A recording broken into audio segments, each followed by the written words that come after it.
Senator Ted Kennedy of Massachusetts is also keeping a close eye on the Persian Gulf. But as always, the country keeps perhaps a closer eye on the celebrity senator. Love him or hate him, the public seems hungry for any news on Ted Kennedy. Channel 12's P.A. Carr spent a week on Capitol Hill and saw a very different side. Tonight she starts a week-long series, Ted Kennedy, Behind the Headlines. P.A., was he what you expected him to be? Not at all, Walter. Not at all what I expected. Oh, sure, I've read the tabloid headlines and I've followed the Kennedy politics in the press. But the Kennedy image is not necessarily the reality, even in the early years, even in the beginning. The youngest of Rose and Joe's 9 children, Edward Moore Kennedy was the first American child to receive his first communion from the Pope and had to work at being noticed instead of lost in the Kennedy crowd. Teddy's response to that was to be warm, to be funny, to be outgoing, to have a smile on his face, so that his brothers and sisters, instead of wanting to hit him because he was always underfoot, were so glad that he was there. Those happy times turned tragic early in Ted's life. When he was 13, his oldest brother Joe was killed in World War II. When he was 17, his sister Kathleen died in a plane crash. That first break in the Kennedy circle affected Teddy's youth. For the older Kennedys, they were already adults, so they'd had their whole childhood with only the positive sides of the Kennedy family legend to deal with. The 3 surviving brothers became closer. Playing football at home in Hyannisport with Jack helped Ted make the team freshman year at Harvard. After graduating from University of Virginia Law School in 1959, Ted headed back to Boston to enter the family business, politics. He ran for U.S. Senate in 1962 to fill President Kennedy's unexpired term. Like all Kennedy campaigns, this was a family affair. His wife Joan made a TV appearance with 2-year-old Carr, young Teddy Jr., and of course the family matriarch, Rose Kennedy. Tell the women in this audience today that I hope they are going to vote for Ted, and I hope the women will get out and vote. Now remember, the night that he won, Lyndon Johnson called up President Kennedy and said, you know, he's the best natural politician in the family. And President Kennedy had to say, I think you're right. Teddy's been down in Washington, and he came to see me the other day, and he said he's really tired of being referred to as the younger brother of the president, and he was going to break loose and change his name. He was going out on his own. Instead of being Teddy Kennedy now, he's changing it. It's Teddy Roosevelt. He's running. I'm told Jack and Bobby Kennedy weren't sure they wanted Ted to run for the Senate in 1962 because they weren't sure they wanted 3 Kennedy boys in Washington. Karen? Now, P.A., you mentioned Kennedy's time at Harvard University, but what happened to him? Because he didn't graduate from there, right? Well, he did graduate, except he was caught apparently cheating on a French exam, and that interrupted his studies there. Oh, I see. Okay. So what will we see in part 2 tomorrow night, P.A.? Part 2 tomorrow night, Walter, is Ted and the tabloids. Is the press fair to Ted? Is he fair game? And what does he think of how he's treated in the press? Okay. We'll hear from him tomorrow night. We'll look forward to it. Thank you, P.A. He's one of the most talked about people in the country, and much of the talk is not flattering. He's Ted Kennedy, the Massachusetts senator who tabloid reporters can build their careers around. Tonight, in the second part of her special report, Ted Kennedy Behind the Headlines, Channel 12's P.A. Carr talks to the reporters and the senator about those stories. P.A., what does the senator think? Well, actually, Walter, I think he tries to ignore those headlines. But after much prodding, the senator admits the headlines sometimes hurt. The Kennedys grew up in the spotlight, and at times that light can be too harsh. Kennedy agreed to let us focus in on him for a week, and tonight we look at Ted and the tabloids.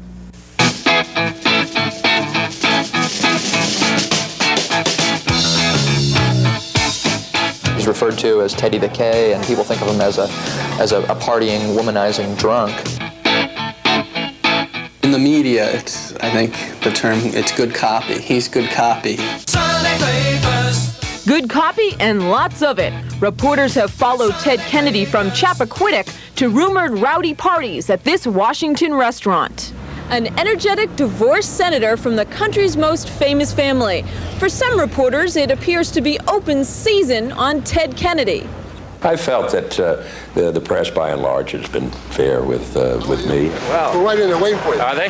When it isn't fair with him, his office won't comment. The senator won't sue tabloids as other celebrities do. In fact, Kennedy doesn't appear to have any contact with the tabloids. And the tabloids didn't want to have any contact with us. The National Enquirer's Jay Gorley refused an on-camera interview, as did Ted Kennedy on the Rocks writer Michael Kelly.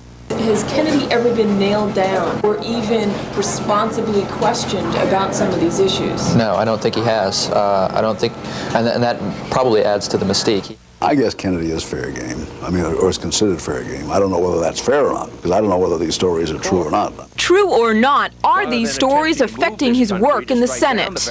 I don't read many of the stories or other things about his personal life to which you refer, but as far as I can see, it has no effect whatsoever upon his effectiveness within the Senate. I can't say that those stories about Kennedy affect anything in the Senate.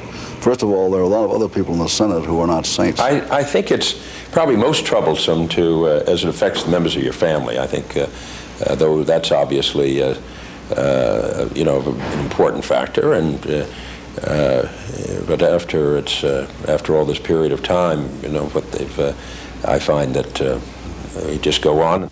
I understand what the political process is all about, but, you know, deep down, certainly, I'm defensive of my father. I'm not embarrassed or feel like it's the wrong thing to say, but obviously it hurts me.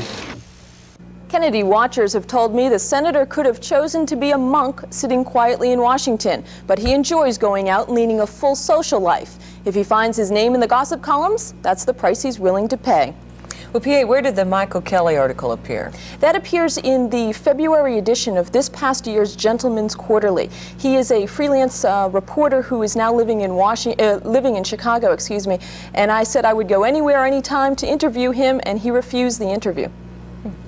Well, tomorrow night, part 3, P.A. Part 3, the senator and statesman. How much power does Ted Kennedy have on Capitol Hill?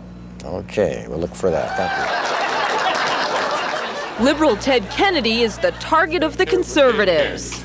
All the spending bills, he would have been with Ted Kennedy, right down the line. In fact, he would be on Ted Kennedy's lap, and that's a pretty dangerous place to be. The bully who blocked Judge Bork from the Supreme Court.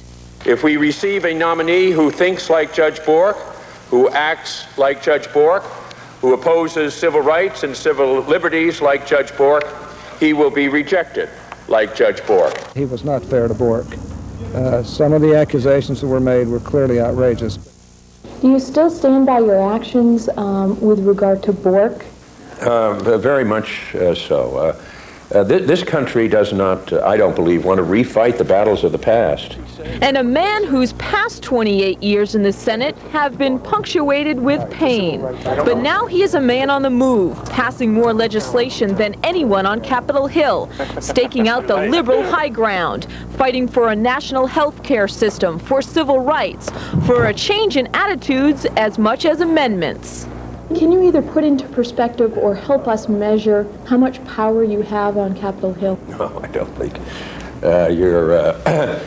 You've got as much power as the votes that you have. Whether or not they agree with his politics, Kennedy's colleagues here on the Hill do agree on one thing. They are outpaced by his legislative legwork.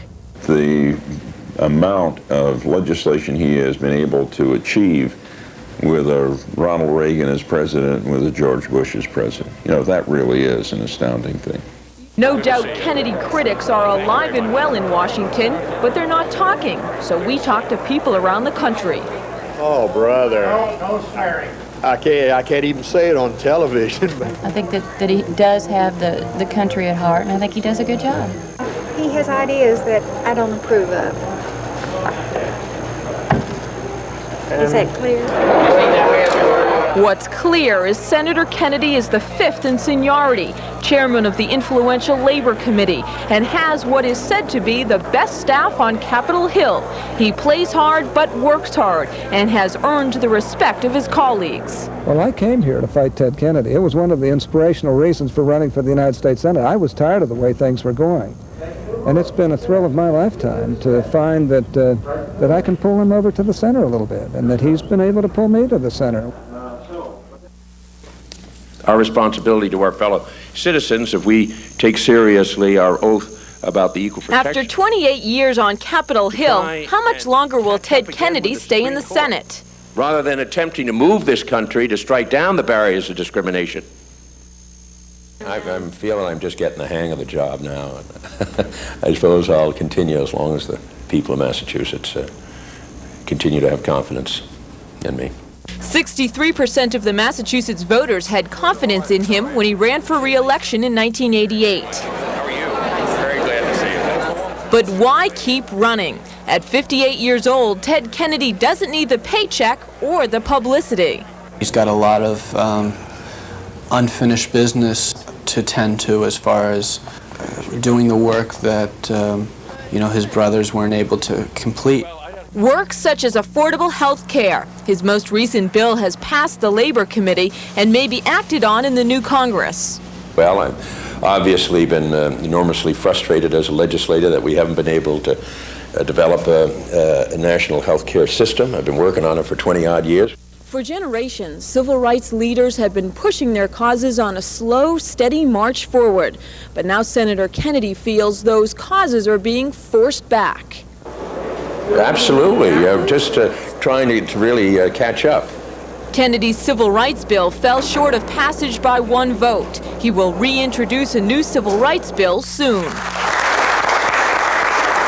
As for the rest of his future, how much longer will he speak at meetings? In characterizing the nature of we'll be considering the special education program. 3 years ago, when we passed the omnibus bill with... Nice to see you. Be stopped for a handshake. Nice to see you. Well, thank you. Where are you from now? North Carolina. Whereabouts? Doing our work for us. Pose for photo opportunities on his office balcony.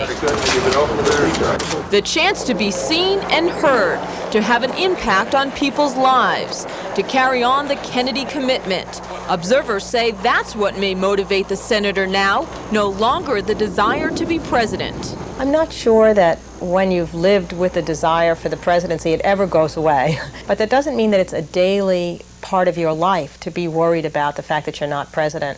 And it seems to me he's reached a point now of satisfaction with his role in the Senate. A deeper insight into Kennedy's motivations may be gained through his son. He's not said that to me in so many words, but I think it's through his example that I have to do and give back, and I've got to make my life productive because, otherwise it's a waste. Advice to his son is similar to advice his mother Rose often gave. She quoted St. Luke, "To those whom much is given, much is expected."